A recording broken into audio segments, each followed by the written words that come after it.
ನೋಡಿ, ಈಗ ಬೆಂಗಳೂರಿನ ಅಂದ್ರಳ್ಳಿ ಕೆರೆ ಗಬ್ಬೆದ್ದು ಹೋಗಿದ್ದು ಜಿಬಿಎ ಅಧಿಕಾರಿಗಳ ನಿರ್ಲಕ್ಷ್ಯಕ್ಕೆ ಕೆರೆಗಳು ಅಧ್ವಾನ ಆಗಿದೆ. ನೀರು ಕಲುಷಿತಗೊಂಡಿರೋದ್ರಿಂದ ಜಲಚರಗಳಿಗೆ ಕಂಟಕ ಎದುರಾಗಿದೆ. ಸೊ ಬನ್ನಿ, ಅಂದ್ರಳ್ಳಿ ಕೆರೆ ಬಗ್ಗೆ ಒಂದು ಪ್ರತ್ಯಕ್ಷ ವರದಿ ಇದೆ ನಿಮ್ಮ ಮುಂದೆ. ರಾಜಧಾನಿ ಬೆಂಗಳೂರು ಒಂದು ಕಾಲದಲ್ಲಿ ಕೆರೆಗಳ ಊರು ಅಂತಾನೆ ಪ್ರಸಿದ್ಧಿ ಪಡೆದಿತ್ತು. ಇಲ್ಲಿರುವಂತಹ ಕೆರೆಗಳಿಂದ ಜನ ಅದಕ್ಕೆ ಕುಡಿಯೋದಕ್ಕೆ ನೀರನ್ನ ಬಳಸ್ತಾ ಇದ್ರು. ಆದ್ರೆ ಇವತ್ತು ಭಾಗಶಃ ಬೆಂಗಳೂರಿನ ಕೆರೆಗಳು ಮಲಿನಗೊಂಡಿರುವಂತದ್ದು, ಕೆಲವೊಂದು ಅಂತೂ ಉಪಯೋಗಕ್ಕೆ ಅಂದ್ರೆ ಅದನ್ನ ಬಳಸೋದಕ್ಕೆ ಆಗದೆ ಇರೋ ರೀತಿಯಲ್ಲಿ ಕಲುಷಿತಗೊಂಡಿರುವಂತದ್ದು, ಮತ್ತೊಂದಿಷ್ಟು ಕೆರೆಗಳು ಅಕ್ರಮಗೊಂಡು ಅಲ್ಲೆಲ್ಲ ಕೂಡ ಒತ್ತುವರಿ ಆಗಿರುವಂತದ್ದನ್ನ ಕೂಡ ನಾವು ನೋಡ್ತಾ ಇದ್ದೀವಿ. ಇತ್ತೀಚೆಗೆ ರಾಜ್ಯ ಮಾಲಿನ್ಯ ನಿಯಂತ್ರಣ ಮಂಡಳಿ ಕೊಟ್ಟಿರುವಂತಹ ಒಂದು ಶಾಕಿಂಗ್ ವರದಿಯ ಬೆನ್ನಲ್ಲೇ ರಿಪಬ್ಲಿಕ್ ಕನ್ನಡ ರಿಯಾಲಿಟಿ ಚೆಕ್ ನ ಮಾಡ್ತಾ ಇದೆ. ಬೆಂಗಳೂರಿನಲ್ಲಿರುವಂತಹ 123ಕ್ಕೂ ಹೆಚ್ಚು ಕೆರೆಗಳು ಮಲಿನ ಆಗಿರುವಂತಹ ವರದಿಯನ್ನ ಖುದ್ದು ಪೊಲ್ಯೂಷನ್ ಕಂಟ್ರೋಲ್ ಬೋರ್ಡ್ ಅವರು ಕೊಟ್ಟಿರುವಂತದ್ದು. ನಾನೀಗ ಬೆಂಗಳೂರಿನ ಅಂದ್ರಹಳ್ಳಿಯ ಕೆರೆ ಭಾಗದಲ್ಲಿದ್ದೀನಿ. ಇದು ಕೂಡ ಕೆರೆ ಕಲುಷಿತಗೊಂಡಿದೆ.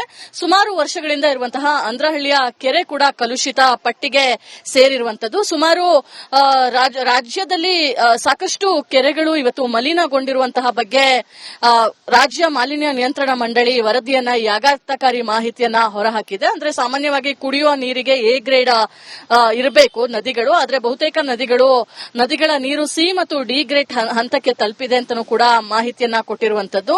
ಇದರಿಂದ ಜಲಚರಗಳು ವಾಸಿಸಲು ಮತ್ತು ಕಾರ್ಖಾನೆಗಳ ಯಂತ್ರಗಳ ಸ್ವಚ್ಛತೆಗೆ ಮಾತ್ರ ಸೂಕ್ತ, ಅಷ್ಟೇ ಇದಕ್ಕೆ ನೀರಿಗೆ ಸೂಕ್ತವಾಗಿರೋದು ಅಂತಲೂ ಕೂಡ ರಿಪೋರ್ಟ್ ನ ಕೊಟ್ಟಿದೆ. ವರ್ಷದಿಂದ ವರ್ಷಕ್ಕೆ ಮತ್ತಷ್ಟು ಕೆರೆಗಳು ನದಿಗಳು ಮಲಿನ ಆಗ್ತಿರುವಂತಹ ಭೀತಿ ಕೂಡ ಇದೆ. ಇನ್ನು ಪ್ರಮುಖವಾಗಿ ಪೊಲ್ಯೂಷನ್ ಕಂಟ್ರೋಲ್ ಬೋರ್ಡ್ ಅವರು ಕೊಟ್ಟಿರುವಂತಹ ಮಾಹಿತಿಯನ್ನ ನೋಡಿದ್ರೆ ನಾವು ಬೆಂಗಳೂರಿನಲ್ಲಿರುವಂತಹ 123 ಪ್ರಮುಖ ಕೆರೆಗಳು ಇವತ್ತು ಮಲಿನಗೊಂಡಿದೆ. ಹಾಸನದಲ್ಲಿ 20 ಕೆರೆ ಆದ್ರೆ ಧಾರವಾಡ ತುಮಕೂರಿನಲ್ಲಿ 8 ಕೆರೆ, ಹಾಗೆ ಮೈಸೂರಿನಲ್ಲೂ ಕೂಡ 7 ಕೆರೆ, ದಾವಣಗೆರೆ ರಾಯಚೂರು ಕೋಲಾರ ಭಾಗದಲ್ಲೂ ಕೂಡ 4 ಕೆರೆ ಮಲಿನಗೊಂಡಿರುವಂತದ್ದು ಕೂಡ ರಿಪೋರ್ಟ್ ಗೊತ್ತಾಗ್ತಾ ಇದೆ. ನದಿಗಳು ಕೂಡ ಕಲುಷಿತಗೊಂಡಿರುವಂತದ್ದು ಕೂಡ ಗೊತ್ತಾಗ್ತಾ ಇದೆ. ಅದಕ್ಕೆ ಗ್ರೇಡ್ ಅನ್ನ ಕೊಡಲಾಗಿದೆ. ಅಂದ್ರೆ ಭದ್ರಾ ನದಿ, ಶರಾವತಿ ನದಿ, ಕಾವೇರಿ ನದಿ ಇದೆಲ್ಲ ಯಾವ ಹಂತಕ್ಕೆ ತಲುಪಿದೆ ಅಂತನೂ ಕೂಡ ಪೊಲ್ಯೂಷನ್ ಕಂಟ್ರೋಲ್ ಬೋರ್ಡ್ ಅವರು ಮಾಹಿತಿಯನ್ನ ಕೊಡ್ತಾ ಇದ್ದಾರೆ.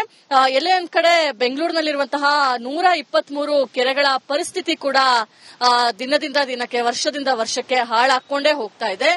ಜಿಬಿಎ ಅಂಡರ್ ಅಲ್ಲಿ ಕಂಟ್ರೋಲ್ ಮಾಡಬೇಕಾದಂತಹ ಕೆರೆಗಳ ಪರಿಸ್ಥಿತಿ ಇವತ್ತು ಸರಿಯಾಗಿಲ್ಲ. ಅಂದ್ರೆ ಇಲ್ಲಿ ಪ್ರಮುಖವಾಗಿ ನಾವು ಬೆಳ್ಳಂದೂರು ಕೆರೆ ಇರಬಹುದು ಅಥವಾ ಹೊಸಕೆರೆ ಹಳ್ಳಿ ಕೆರೆ ಇರಬಹುದು ಅಥವಾ ಅಂದ್ರಹಳ್ಳಿಯ ಕೆರೆ ಇರಬಹುದು, ಬೆಂಗಳೂರಿನಲ್ಲಿ ಈಗ ಅಳಿವಿನಂಚಿಗೆ ಬಂದಿರುವಂತಹ ಕೆರೆಗಳ ಪರಿಸ್ಥಿತಿ ಕೂಡ ತುಂಬಾನೇ ವಿಷಮಯವಾಗಿದೆ.